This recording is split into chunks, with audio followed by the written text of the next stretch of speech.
السلام علیکم ورحمۃ اللہ وبرکاتہ۔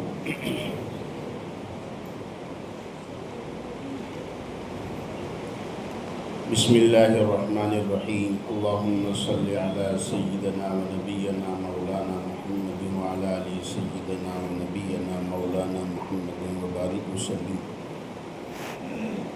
الحمدللہ وحدہ والصلاة والسلام على من لا نبی بعدہ، لا نبی بعدہ ولا نبوة بعدہ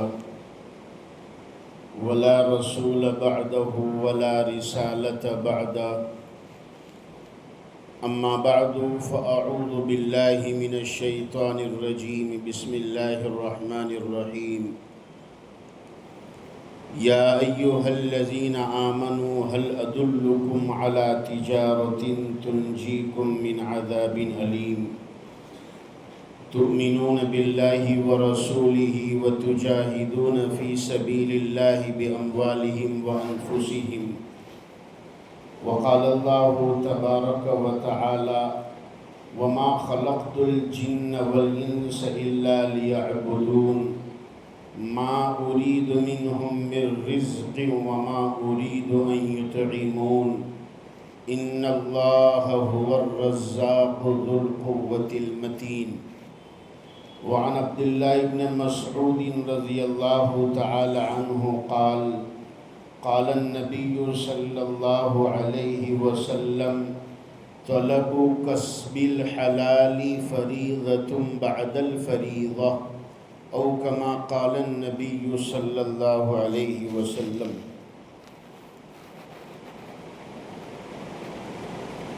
بزرگوں اور عزیز دوستوں،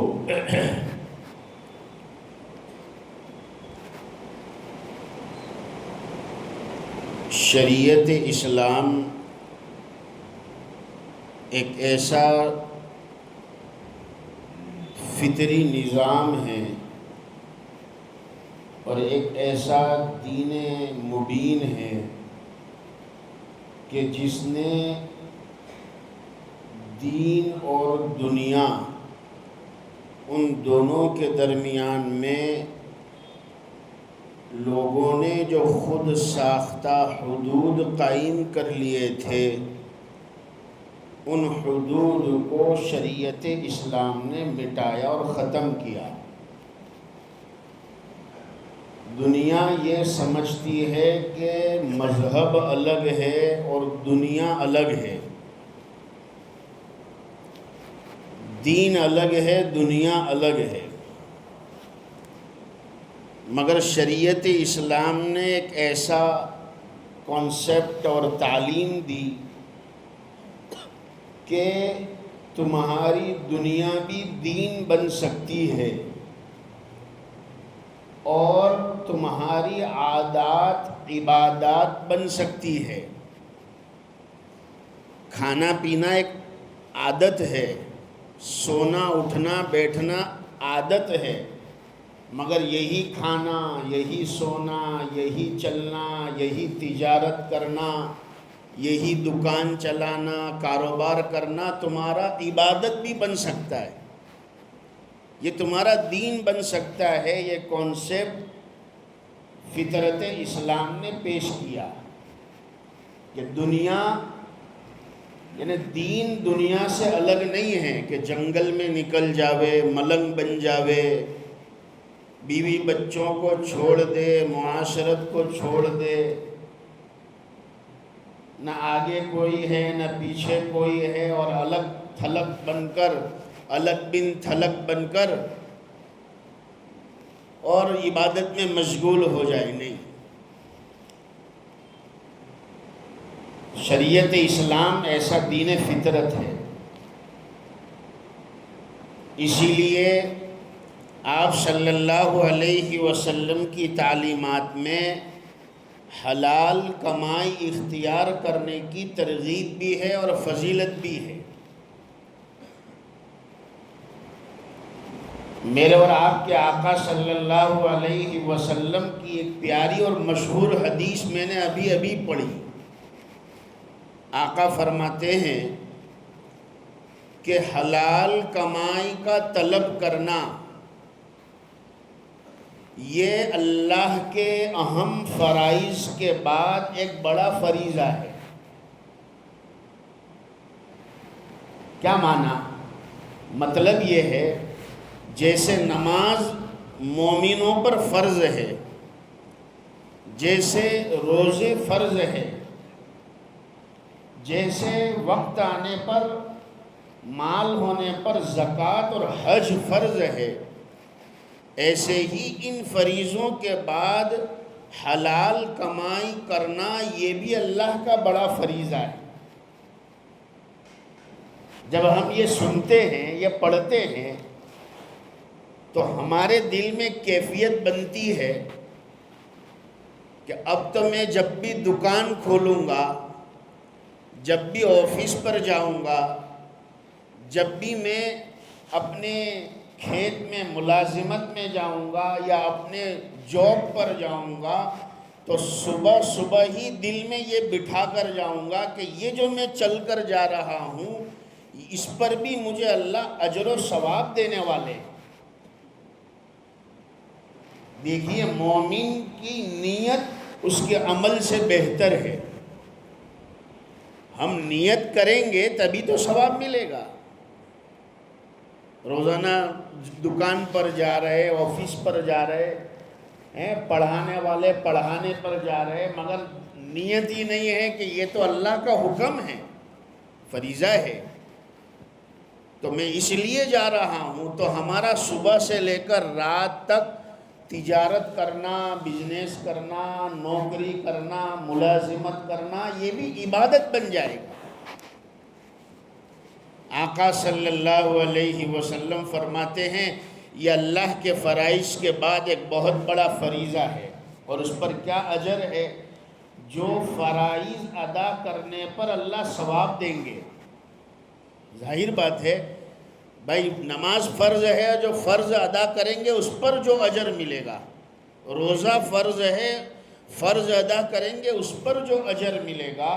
تو ایسے ہی حلال کمائی اختیار کرنا فرض ہے، تو اس فرض کے ادا کرنے پر بھی اللہ وہ اجر دیں گے جو فرائض کو ادا کرنے پر اللہ تعالیٰ دیتے ہیں۔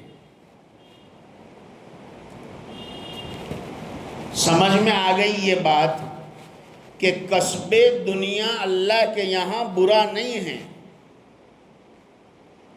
یہ برا نہیں ہے کہ آدمی بزنس کرے، تجارت کرے، کمائی اختیار کرے۔ برا کیا ہے؟ حب الدنیا برا ہے، کسب دنیا برا نہیں ہے۔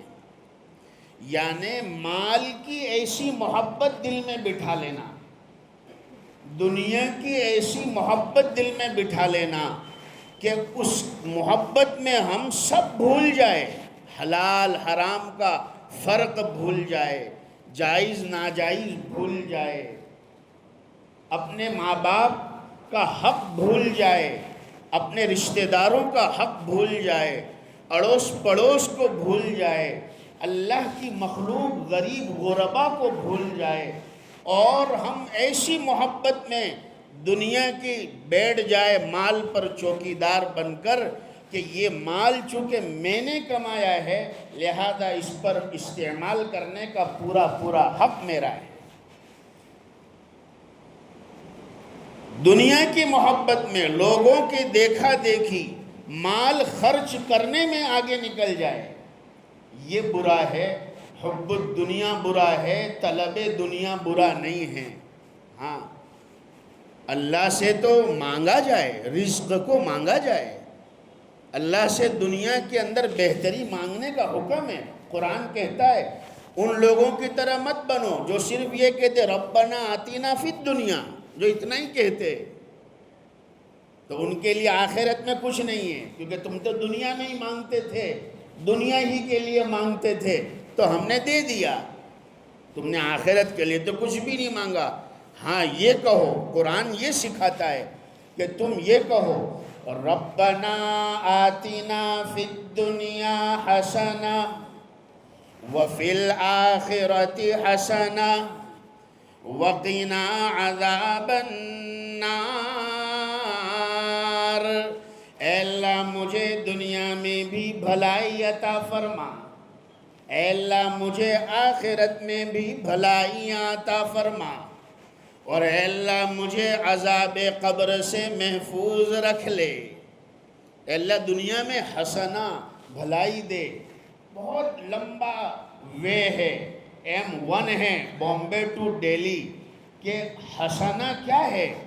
خلاصہ یہ ہے کہ وہ ساری چیز دنیا کی حسنہ ہیں، ہماری اولاد، ہمارے اموال، ہماری جوانی، ہماری طاقت، سب حسنہ ہے دنیا میں، تب جبکہ یہ سارے ہماری آخرت بنانے میں ہمارے معاون ہیں۔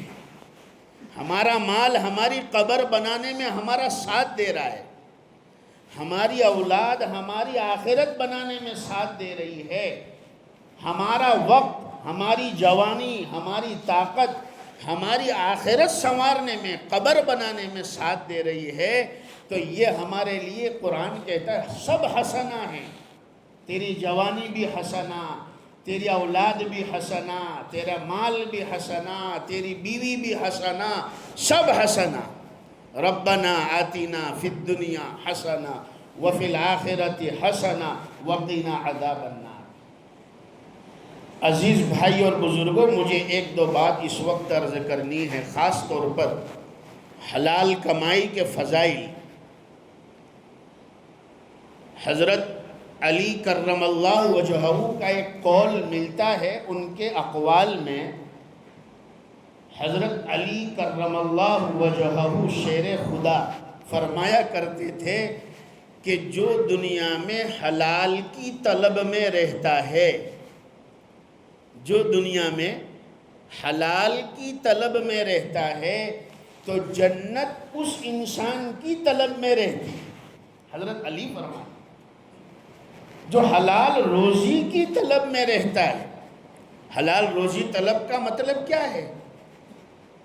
اللہ سے مانگے، ہاں، ایسا نہیں کہ کسی کی کھینچ کر ہم لے لیں، کسی کے سودے کو ہم توڑ دیں، کسی کے معاملے میں ہم دخل گیری کر دیں، اس کے معاملات کو اس سے ہٹا کر خود بیٹھ جائے، نہیں، تو یہ نہیں ہے حلال طلب۔ ہاں، حلال طلب یہ ہے کہ آدمی اللہ پر بھروسہ رکھے، اپنی محنت کرے، ذات محنت کرے اور اللہ پر بھروسہ رکھے۔ میرے اور آپ کے آقا صلی اللہ علیہ وسلم کی بہت پیاری حدیث، حضور فرماتے ہیں کہ جب صحابہ نے پوچھا ایک موقع پر، حضور سے پوچھا یا رسول اللہ کون سی کمائی سب سے افضل ہے؟ ای الکسب اطیب، کون سی کمائی زیادہ پاک ہے؟ حضور سے پوچھا۔ یہاں پر ایک بات اور سمجھنی ہے کہ حلال اور پاک میں بہت بڑا فرق ہے۔ میں نہیں سمجھا پاؤں گا شاید کم وقت میں، مگر ایک بہت بڑا ایک بحث ہے، بہت بڑا سبجیکٹ ہے۔ حلال اور پاک یہ الگ الگ ہے۔ عام مسلمانوں کے لیے تو یہ ہے کہ بھائی حلال کمائی اختیار کرے، مگر کچھ اللہ والے ایسے ہوتے ہیں، کچھ نوجوان، کچھ ایسے اللہ کے بندے پاک دل کہ جن کی کوشش یہ ہوتی ہے کہ حلال سے بھی بڑھ کر پاک میں اسے حاصل کروں۔ ایک چھوٹا سا میں ایک لائن میں دونوں کا فرق سمجھا دوں۔ حلال کسے کہتے ہیں؟ وہ مال جس میں شریعت کی کوئی ممانعت نہ ہو تو وہ حلال ہے، شریعت نے منع نہیں کیا ہے۔ پوری تجارت، پورے معاملات کی بحث شریعت کی پڑھ لے، اس میں کہیں بھی یہ بزنس اور یہ تجارت میں کوئی بھی شکل حرام نہیں لکھی ہے، منع نہیں لکھی ہے، تو وہ میرے اور آپ کے لیے حلال ہے، وہ تو جائز ہے۔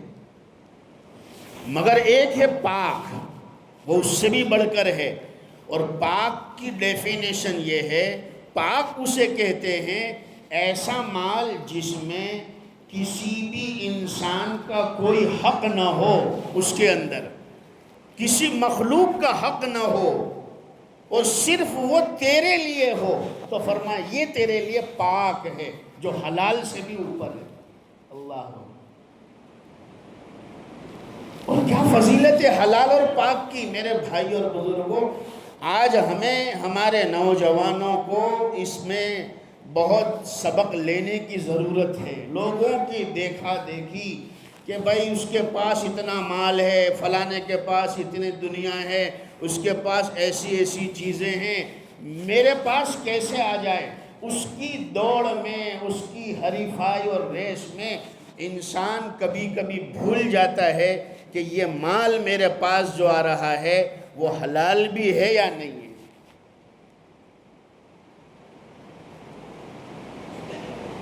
پاک حلال اندر جائے گا بطن میں، بطن کہتے پیٹ کو، پاک اور حلال بطن میں جائے گا تو باطن بھی پاک بنے گا۔ بطن پاک ہوگا تو باطن بھی پاک ہوگا۔ کبھی کبھی ہم دیکھتے ہیں ہمارا دل قرآن پڑھنے میں نہیں لگتا ہے، نمازوں میں نہیں لگتا ہے، دعا میں دل نہیں لگتا ہے، اللہ کا ذکر کرنے میں دل نہیں لگتا ہے۔ ہاں، اور کائے میں دل لگتا ہے نوجوانوں کا، ہے نا؟ سمجھ رہے یہ اشارہ؟ انگوٹھے سے ایک اشارہ یہ ہے، ایک یہ ہے انگوٹھے سے یہ کرنا، اور ایک اشارہ انگوٹھے کو اوپر کرنا، ہے نا؟ نوٹوں کا گننا۔ ہاں، ہماری اولاد کائے میں پڑی ہے، ہمارے نوجوان اس میں موبائل میں گھنٹوں، اور جو آگے بڑھ گئے اور جو نکل گئے آگے، اور جن کا مقصد کچھ اور ہے، ان کی اولادیں موبائلوں میں نہیں ہیں، ان کی اولادیں نوٹیں گننے میں ہیں، کمانے میں۔ ہمارا حال تو یہ ہے، 8 دن اگر کما لیا اور اچھا بزنس ہو گیا یا نفع مل گیا، مہینہ بھر آرام کریں گے۔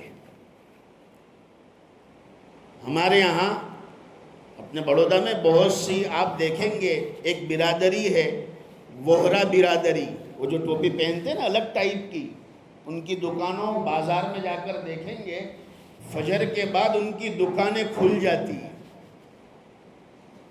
اور ہمارا حال کیا ہے؟ صبح 11 بجے تو ہماری فجر ہوتی۔ جس کو محنت کرنی ہے، جس کو حلال روزی طلب کرنی ہے، وہ سو نہیں رہتے۔ ہاں، جو پانی سے غسل کرتے ہیں وہ صرف کپڑے بدل سکتے ہیں، اور جو پسینوں سے غسل کرتے ہیں وہ قوموں کی تقدیر بدلتے ہیں۔ پسینوں سے غسل کرتے ہیں۔ حلال کمائی اختیار کرے، اس میں لگائے محنت، اور اس کے پیچھے نیت کیا ہو۔ میرے اور آپ کے آقا فضیلت بیان کرتے ہوئے کیا فرمایا؟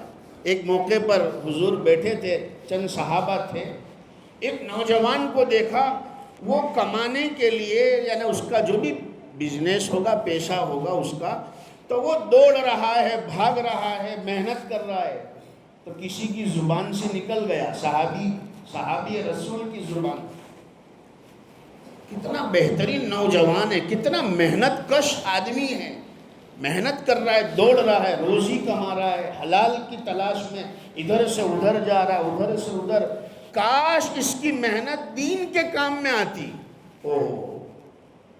یہ زبان سے نکل گیا، کہہ دی۔ بہت سے لوگ کہتے ہیں اور سوچتے نہیں کیا کہہ رہے، یہ اتنی محنت کرتے، کاش دین کی محنت میں جڑے۔ تو حلال روزی کمانا، حلال کے پیچھے محنت کرنا، اسے ہم نارمل سمجھ رہے، اور اب تو بہت سے لوگ یہ مولانا ہیں، بیان کر رہے، مدرسہ پڑھا رہے، کاش دین کے کام میں وقت لگاتے۔ تو انہوں نے کہاں وقت لگایا ہے؟ کس کام میں وقت لگا رہے؟ مدرسہ پڑھا رہے، دین سکھا رہے، بیان کر رہے، مسائل بتا رہے، فقہ سمجھا رہے، یہ کہاں وقت لگا رہے؟ کون سے دھوکے میں پڑے ہیں ہم؟ میرے آقا، یہ حدیث پتہ نہیں ابھی کیوں یاد آ گئی، آقا نے فرمایا صحابہ میں سے کسی کی زبان سے نکل گیا، کتنا محنت والا آدمی ہے، کاش یہ دین کے کام میں. میرے آقا نے فرمایا کہ اگر یہ حلال روزی کمانے میں یہ نیت سے بھاگ رہا ہے کہ میں کسی پر بوجھ نہ بنوں، میں کماؤں تاکہ کسی کے سامنے ہاتھ نہ پھیلاؤں، میں اپنے بوڑھے ماں باپ کی خدمت کروں اس مال سے، میں اپنے بیوی بچوں کی پڑھائی تعلیم کی فکر کروں، میں اس لیے کما رہا ہوں اللہ کی مخلوق کا حق ادا کروں. آقا نے فرمایا یہ انسان کل قیامت کے میدان میں جب اللہ کے سامنے جائے گا، حضور کہتے لقی اللہ تعالی یوم القیامت ووجہہ کمثل القمر لیلۃ البدر. آقا فرماتے ہیں جب یہ حلال کمائی کرنے والا اور اس کے لیے محنت کرنے والا جو اللہ کے حق کو نہیں بھولتا، ساتھ میں یہ بھی جوڑ لے ہوئے، یعنی ایسی کمائی میں نہیں لگا ہے کہ فرائض کو بھی پامال کر دیا، نمازوں کو بھی چھوڑ دیا، نہیں، وہ بات نہیں ہو رہی. اللہ کا حق ادا کرنے کے ساتھ ساتھ رزق حلال کی طلب میں ہے، تو آقا فرماتے ہیں کل قیامت کے میدان میں وہ ایسی حالت میں اللہ سے ملے گا کہ اس کا چہرہ 14ویں رات کی چاند کی طرح، چاندنی کی طرح چمک رہا ہوگا. لقی اللہ تعالی یوم القیامت ووجہہ لیلۃ کمثل القمر لیلۃ البدر، 14ویں رات کی چاند کی چاندنی کی طرح. اور آج کل تو وہ بتایا بھی اخبار میں چاند نارمل سائز سے، آج کل کی رات میں نارمل سائز سے 14 پوائنٹ زیادہ بڑا دکھنے والا ہے. تو چاند جب چاندنی اس کی ہوتی ہے بدر کامل، وہ کیسا چمکتا ہے. آقا کہتے ہیں حلال روزی اختیار کرنے والا اللہ کے حق کو ادا کرنے کے بعد وہ ایسا اس کا چہرہ چمکے گا جیسے 14ویں رات کے چاند کی طرح. اور آقا فرماتے ہیں، بس دیکھیے کتنا یہ بھاری مسئلہ ہے، ایک حدیث کو سمجھ لیجئے. آقا کہتے ہیں اگر حلال کمائی ہی اختیار کر رہا ہے مگر نیت اس کی یہ ہے، اب حضور نیت بتاتے، محنت بھی کر رہا ہے، حلال کمائی بھی اختیار کر رہا ہے، مگر نیت یہ ہے تفاخر کے لیے کہ میرے پاس 2 پیسے زیادہ آئیں گے، سماج میں میرا نام، اسٹیٹس میرا اونچا ہوگا، ہائی فائی لائف ہوگی، تفاخر کے لیے.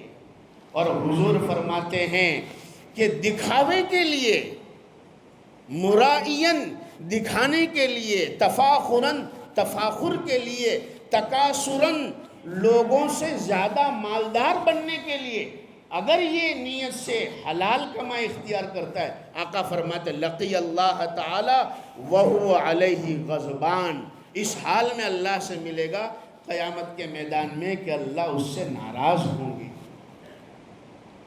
جب یہ پڑھتے ہیں تو دل کانپتا ہے. حلال کمائی پر صرف نیت بدل جانے سے اتنا بڑا مسئلہ ہے، تو پھر اگر کسی کی کمائی حرام ہو کیا حال ہوگا. یہ مال کے مسائل نارمل نہیں ہیں.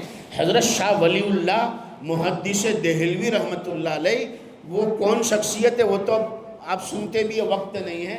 شاہ صاحب کہتے ہیں قرآن کریم کی 6000 سے زیادہ آیتیں نازل ہوئی، اگر وہ ساری آیتیں نہ آتی، صرف ایک آیت آتی، صرف ایک آیت.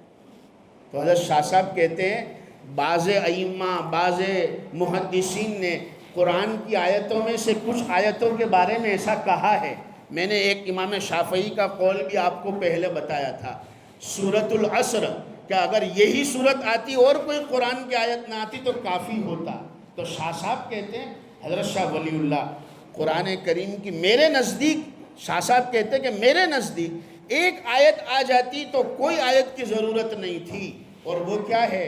6 پارہ سورہ مائدہ، پہلی آیت یا ایھا الذین آمنوا اوفوا بالعقود. بس اتنا آ جاتا آسمان سے اللہ کا کلام. تو ہدایتوں کے لیے کافی ہوتا۔ اللہ کہتے اے ایمان والو، جو تم نے وعدے کیے ہیں اسے پورے کرو، بس۔ دین دنیا اسی کا تو نام ہے، وعدہ جو کیا اسے پورا کرنا ہے۔ کلمہ پڑھ کر اللہ سے وعدہ کیا، اسے پورا کرنا۔ ماں باپ کے گھر میں پیدا ہو گئے تو یہ پیدا ہونا، اپنے ماں باپ سے وعدہ کرنا، بھائی بہن سے وعدہ کرنا۔ نکاح کیا، شادی میں نکاح کا کلمہ پڑھا کہ میں نے قبول کی، تو یہ جو وعدہ کیا بیوی بچوں کی ذمہ داری کا، اسے پورا کرنا، یہی تو دین ہے۔ اے ایمان والو، تم وعدوں کو پورا کرو۔ دنیا حقوق ادا کرنے کی جگہ ہے۔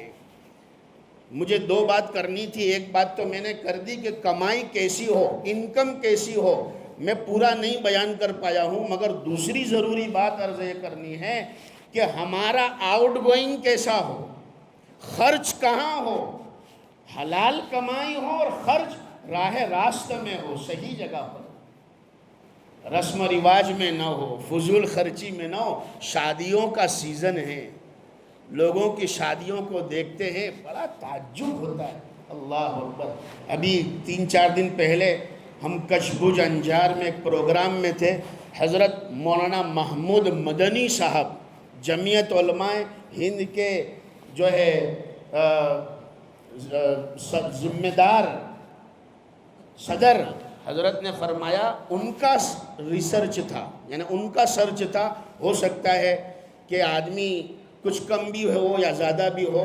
حضرت نے فرمایا کہ اس سال میں ہندوستان کے مسلمانوں نے اپنی شادیوں میں، یعنی گھر کی شادیوں میں تقریباً 2.25 کروڑ مسلمانوں نے خرچ کر دیے۔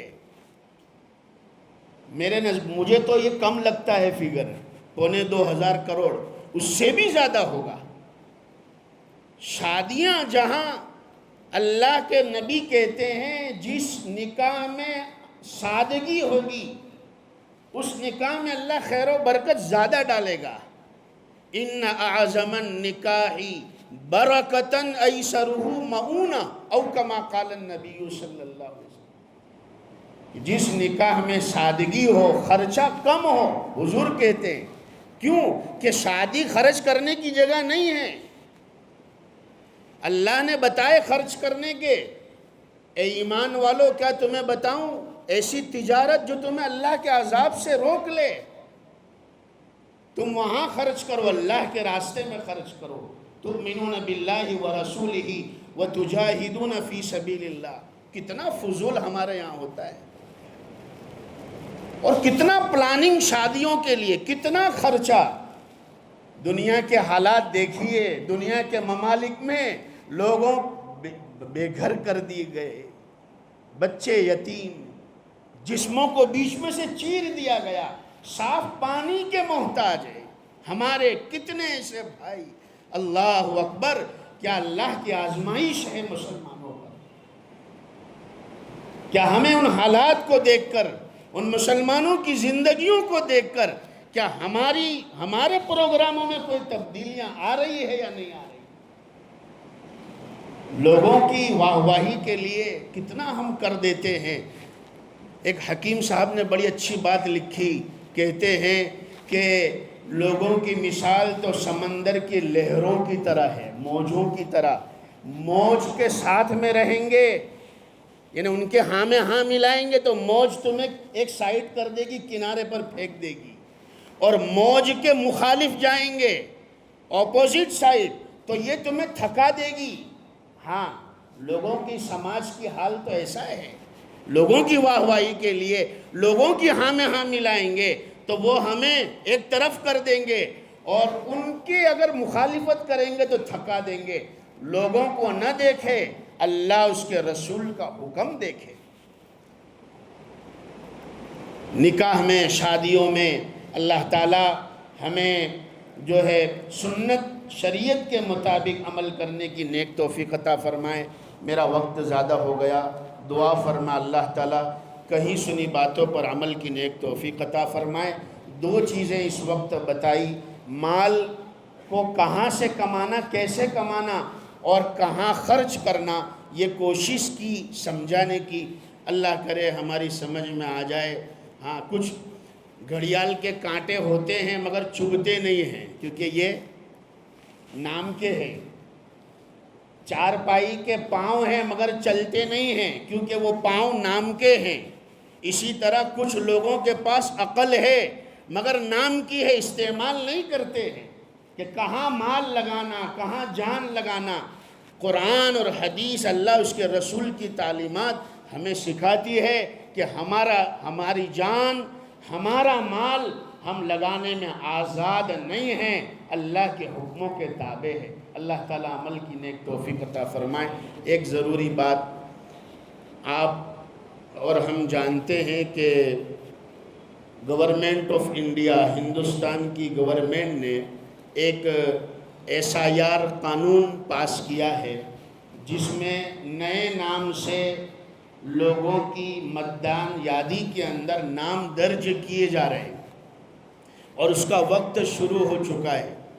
الحمدللہ بہت سے محلوں میں یہ محنت چل رہی ہے، اور آج اپنے شہر میں بلکہ پوری جمعیت علماء ہند کی طرف سے ہر مسجد میں جمعہ میں یہ اعلان کا مکلف کیا گیا کہ ہم اپنے بھائیوں کو اس مسئلے کے اندر، ماشاءاللہ اب تو سب بیداری ہی ہے۔ میں ایسا نہیں کہہ رہا ہوں کہ سوئے ہوئے، نہیں، ایسا کہہ ہی نہیں رہا ہوں، کیونکہ یہ کہوں گا تو میں بیوقوف بنوں گا، کیونکہ ایسے حالات میں بھی اگر غفلت میں پڑے ہو تو پھر اب کیا چاہیے ہمیں؟ اپنے ناموں کو درج کرانا ہے، اس کی ترتیب بنائیں۔ محلے کچھ نوجوانوں کی کمیٹی ہو اور وہ اپنا وقت فارغ کرے، جماعت میں جانے والے 3 دن یہاں لگائے، 3 دن کہ بھائی اپنا وقت اس میں لگائے۔ محلے ہمارے پاس متدان یادی کا لسٹ ہوتا ہے، ہم اس کو دیکھیں کہ بھائی کون سے محلے میں کتنے گھر ہے، اور اس میں کون سا فرد کس کیٹیگری میں ہے، اور جو BLO والے جو آئیں گے، گورنمنٹ کے جو معاون آئیں گے، تو ہم ان کا تعاون کریں، ان سے اچھے اخلاق سے پیش آئے۔ ہمارے کچھ نوجوان 2 3 کی ٹولی بن کر ان کے ساتھ میں وقت دے، گھر جا کر لوگوں کو یہ بتائے کہ بھائی کس طرح فارم بھرنا ہے، کس طرح سے نام درج کرنا ہے، کہاں پر کیا لکھنا ہے۔ تو اس بات کی تھوڑی سی فکر کرے۔ یہ بس سمجھیے کہ ایک مہینے کا وقت ہے، اور ہمیں کام پر لگا دیا گیا ہے، اور اب تو ہمیں کام ہی پر لگے رہنا ہے، کبھی کوئی مسئلہ۔ تو اس لیے میرے بھائی اور بزرگوں، اس لیے جو ایکسپرٹ ہے، جو جاننے والے، آپ کو تو مجھ سے زیادہ معلوم ہوگا اس مسئلے کے اندر، ہم ایک دوسرے کا تعاون کریں۔ کم سے کم ہر آدمی اپنی فیملی کی فکر کر لے۔ میرا جو خاندان ہے، میرے باپ کے جو بھائی، ان کی اولاد، میرے بھائی ان کی اولاد، میں کم سے کم ان کا یہ کام کے اندر تعاون کر دوں، اور ان کو اس بات میں اجاگر کر دوں، تو انشاءاللہ العزیز بڑا اچھا کام ہو جائے گا۔ اس میں کوئی کوتاہی نہ کرے اور خوش فہمی میں نہ رہے۔ یہ شریعت کا بھی حکم ہے کہ جو قانون بنتے ہیں ہمیں اس کو فالو کرنا پڑے گا۔ اس لیے ہم اس میں نئی یادی کے اندر کوشش کرے، کوئی بھی ایسا مسلمان کا گھرانہ باقی نہ رہے، ہمارے خاندان میں کوئی باقی نہ رہے جس نے نئی یادی میں اپنا ووٹر لسٹ میں، گورنمنٹ کی لسٹ میں ہمارا نام درج نہ ہو جائے۔ لوگ سمجھتے ID تو ہے ہمارے پاس، الیکشن کارڈ الگ چیز ہے، گورنمنٹ کی یادی میں نام ہونا الگ چیز ہے۔ بہت سے ایسے ہوں گے 2002 کی یادی میں نام نہیں تھا مگر الیکشن کارڈ موجود ہے، بنا ہے، وہ تو بن جاتا ہے۔ مسئلہ یہ ہے گورنمنٹ کی متدان یادی میں ہمارا نام ہونا 18 سال والوں اور اس سے اوپر والوں کا۔ اس لیے آپ کوشش کریں، اللہ تعالیٰ کہیں سنی باتوں پر عمل کی نیک توفیق عطا فرمائے۔ آج ہماری مسجد میں جامعۃ القراء سہارنپور سے مولانا تشریف لائے ہیں۔ بڑا ماشاءاللہ ادارہ ہے، اسکول بھی ہے، اور بچے دینی دنیاوی تعلیم حاصل کرتے ہیں، ہم نے خود دیکھا ہوا ہے۔ تو ان کا آپ زکوٰۃ صدقہ للہ سے ضرور تعاون فرمائیں۔ جن حضرات کی سنت باقی سنت ہے۔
الله أكبر الله أكبر الله أكبر الله أكبر أشهد أن لا إله إلا الله أشهد أن لا إله إلا الله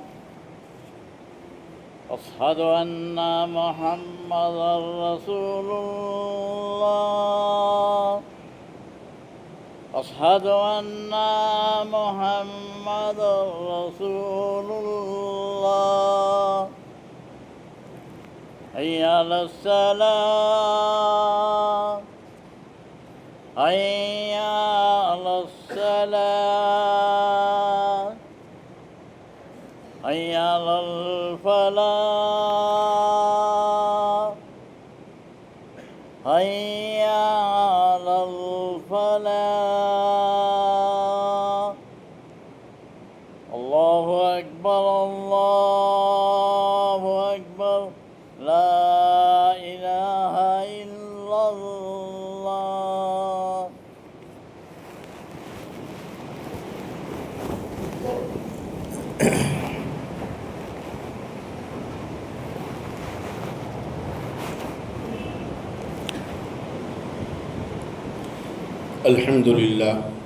الحمد لله الذي خلقنا من نفس واحدة وخلق منها زوجها وبث منهما إلى ما شاء أشهد أن لا إله إلا الله وحده لا شريك له فعال لما يشاء وأشهد أن سيدنا ومولانا محمدا عبده ورسوله سيد الأنبياء صلى الله عليه وعلى آله وأصحابه والسعداء أما بعد فيا معشر الإخوان إن من آداب المعاشرة الإسلامية عيشة متحدة غير متفرقة فقد قال رسول الله صلى الله عليه وسلم مثل المؤمنين في توادهم وتراحمهم وتعاطفهم مثل الجسد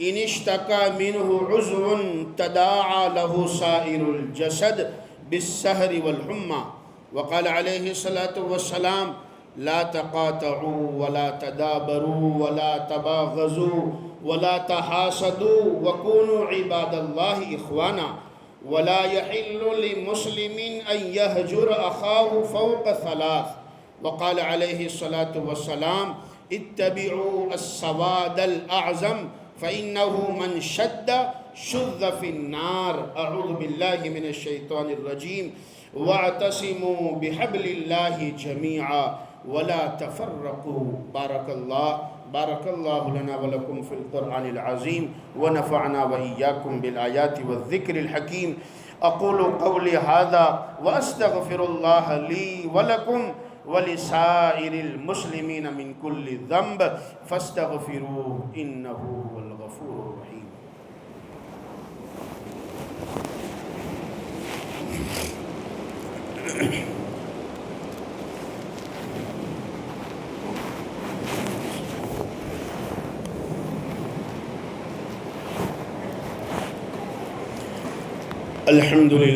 الحمد لله وحده والصلاة والسلام على من لا نبي بعده أما بعد فيا أيها الناس اتقوا الله تعالى في السر والعلن وذروا الفواحش ما ظهر منها وما بطن فقال الله تعالى مخبرا وآمرا إن الله وملائكته يصلون على النبي يا أيها الذين آمنوا صلوا عليه وسلموا تسليما اللهم صل وسلم على عبدك ورسولك سيدنا ومولانا محمد وعلى آله وأزواجه أمهات المؤمنين وبناته وحفيديه وأصحابه أجمعين خصوصا على أفضل الصحابة بالتحقيق سيدنا أبي بكر الصديق رضي الله عنه وعلى الناطق بالصدق والصواب الفارق بين الحق والباطل سيدنا عمر بن الخطاب رضي الله عنه وعلى كامل الحياء والإيمان جامع آيات الله القرآن سيدنا عثمان بن عفان رضي الله عنه وعلى أسد الله الغالب سيدنا علي بن أبي طالب رضي الله عنه، وعلى السعيدين الشهيدين سيدي شباب أهل الجنة أبي محمد الحسن وأبي عبد الله الحسين رضي الله عنهما، وعلى أمهما سيدة النساء فاطمة الزهراء رضي الله عنها، وعلى عميه المكرمين أبي عمارة حمزة وأبي الفضل العباس رضي الله عنهما، وعلى الستة الباقية من العشرة المبشرة الكرام البررة، وعلى سائر الصحابة من المهاجرين والأنصار وأتباعهم وتابعيهم إلى يوم القرار. ربنا آتنا في الدنيا حسنة وفي الآخرة حسنة وقنا عذاب النار. اللهم انصر الإسلام والمسلمين واخذل أعداءهم اليهود والنصارى والمشركين. اللهم انصر من نصر دين محمد صلى الله عليه وسلم واجعلنا منهم، واخذل من خذل دين محمد صلى الله عليه وسلم ولا تجعلنا منهم ولا تجعلنا معهم. عباد الله رحمكم الله، إن الله يأمر بالعدل والإحسان وإيتاء ذي القربى وينهى عن الفحشاء والمنكر والبغي يعظكم لعلكم تذكرون. فاذكروني أذكركم واشكروا لي ولا تكفرون.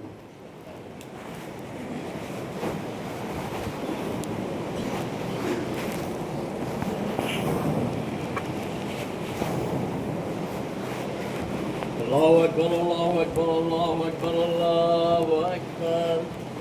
أشهد أن لا إله إلا الله أشهد أن لا إله إلا الله أشهد أن محمدا رسول الله أشهد أن محمدا رسول الله. حي على الصلاة حي على الصلاة حي على الفلاح حي على الفلاح. قد قامت الصلاة قد قامت الصلاة. الله أكبر الله أكبر. لا إله إلا الله.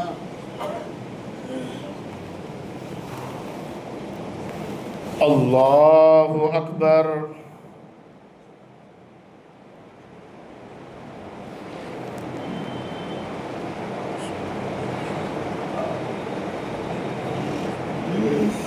الحمد لله رب العالمين الرحمن الرحيم مالك يوم الدين. إياك نعبد وإياك نستعين. اهدنا الصراط المستقيم صراط الذين أنعمت عليهم غير المغضوب عليهم ولا الضالين.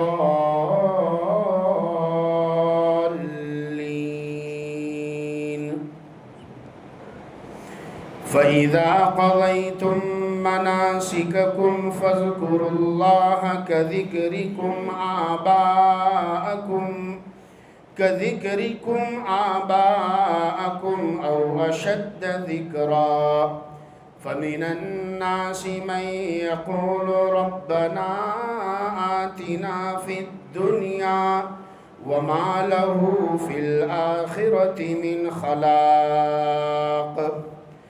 ومنهم من يقول ربنا آتنا في الدنيا حسنة وفي الآخرة حسنة وقنا عذاب النار. أولئك لهم نصيب مما كسبوا والله سريع الحساب. الله أكبر.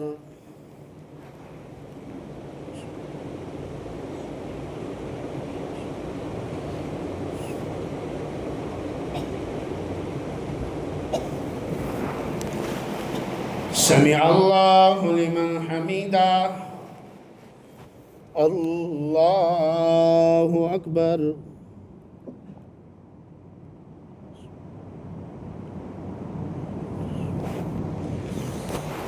الله أكبر. الله أكبر.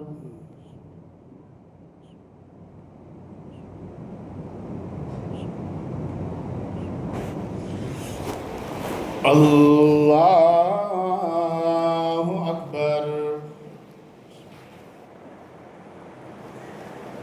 الحمد لله رب العالمين الرحمن الرحيم مالك يوم الدين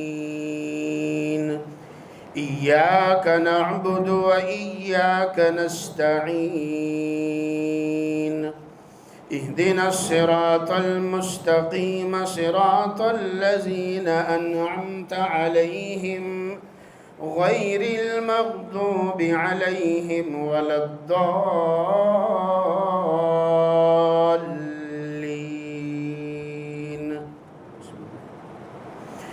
إنا أعطيناك الكوثر فصل لربك وانحر إن شانئك هو الأبتر الله أكبر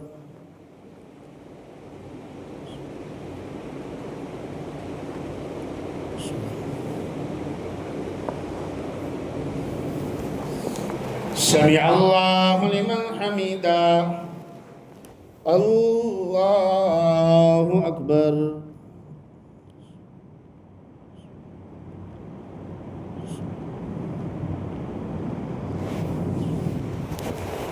الله أكبر الله أكبر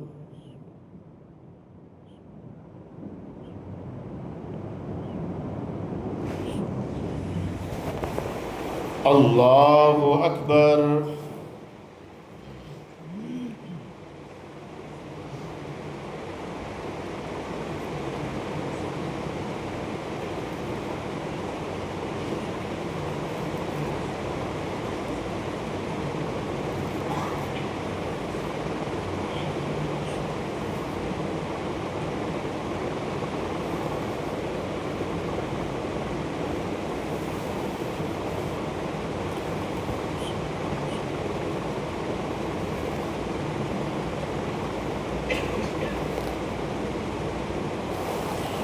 السلام عليكم ورحمة الله السلام عليكم ورحمة الله